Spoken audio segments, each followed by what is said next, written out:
Hoy he aprendido que la ansiedad es mejor que el aburrimiento. Sorpresa.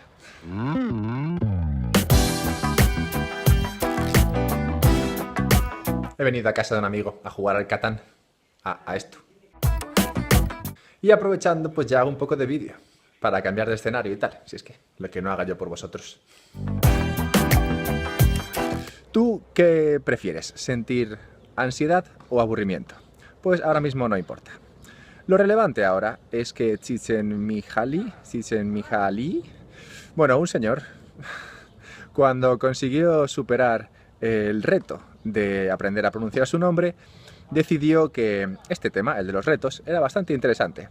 Y de acuerdo al estudio, concluyó que en la vida se puede estar o bien aburrido o bien ansioso, ¿vale?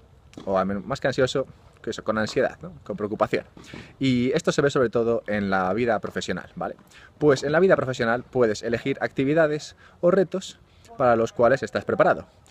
En este caso lo que haces es que estás aburrido, porque al final pues lo que haces ya sabes hacerlo y no te plantea ningún reto. Este es el modo de crecer aburrido. Pues llegará un momento en el que estés tan aburrido de hacer lo mismo siempre, en el que decidirás pues intentar hacer algo un poquito más complicado. Luego está el modo de crecimiento estilo ansiedad, ¿vale?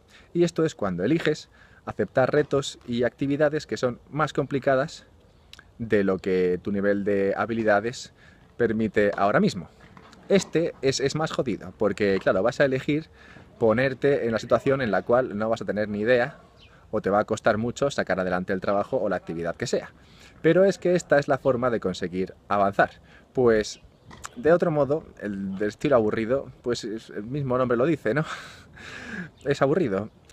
Él entiende que hay un punto óptimo en el cual tus habilidades machean la actividad que estás realizando, pero aún en este caso, para sentirte totalmente enganchado, lo que estás haciendo tiene que ser un poquito más difícil de lo que tus habilidades permiten en el momento, porque es el modo de crecer. Así que cuando te planteen cosas, aunque no tengas ni idea, tú di que sí, que luego ya lo sacarás adelante. Una forma muy gráfica de ver esto es en el deporte. Cuando juegas con alguien mejor que tú, siempre aprendes mucho más que cuando juegas con alguien que es peor que tú, ¿vale? Bueno, pues dicho esto, yo voy a jugar al Catán con mis amigos, ¿vale? Que bueno, no es que sean limitados mentales, pero tampoco son unas lumbreras, ¿vale? Y esto lo digo sin acritud, pero lo puedo decir porque con mis amigos tengo confianza. Y esto de la confianza es interesante. Hay un modo de saber con cuál de tus amigos tienes más confianza. Y ahora te lo cuento. Esto está muy bien para ti, pero normalmente tú ya sabrás con quién tienes más confianza. Así que es, si cabe, más interesante de cara a tus amigos. Pues puedes averiguar con quién tienen más confianza ellos. Y descubrir con regocijo que en realidad nadie tiene confianza en ti. Lo cual sería un poco triste.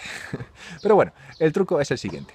Cuando estés rodeado de tus amigos, o de algunos de ellos, y digas algo gracioso, algo en plan, de esto que dices algo, dices, ¡ah, qué bueno!, ¿no? Ese momento de, ¡ay, qué bueno! Pues cuando digas eso de, ¡ay, qué bueno!, vas a mirar a una persona, y solamente puedes mirar a una, salvo que seas bizco.